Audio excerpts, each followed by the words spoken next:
আসসালামু আলাইকুম। আজকে আমি আপনাদের সামনে কিছু বাস্তব কথা শেয়ার করব। আমার মতো ছোট বড় প্রত্যেকটা খামারই জানে আসলে একটা খামারে কতটা পরিশ্রম করতে হয়, কতটা কষ্ট করতে হয়, কতটা শ্রম দিতে হয়। অন্য কেউ এই কষ্টটা বুঝবে না, কারণ যে যে কষ্টটা করে সেই কষ্টটার মর্ম বোঝে।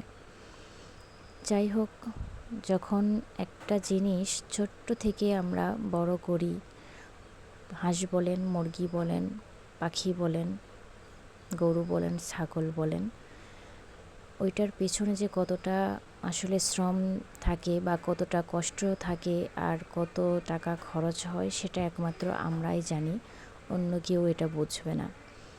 ছোট্ট থেকে বড় করার পর যখন বিক্রির সময় হয় তখন ক্রেতারা এমন এমন আসলে দাম বলে, যেটা শুনে মনটাই খারাপ হয়ে যায়, মনে হয় সব কিছু বাদ দিয়ে দেই। কিন্তু না, আমি আল্লাহর ওপর ভরসা করি, আল্লাহর ওপর আমি বিশ্বাস আছে আমার। ইনশাল্লাহ আল্লাহ আমাকে সফল করবে, একদিন আমি ঘুরে দাঁড়াবো ইনশাল্লাহ। সবাই আমার জন্য দোয়া করবেন, আমার খামারের জন্য দোয়া করবেন। আল্লাহ যেন আমার হালাল রিজিক, হালাল ব্যবসায় বরকত দান করেন, আমিন।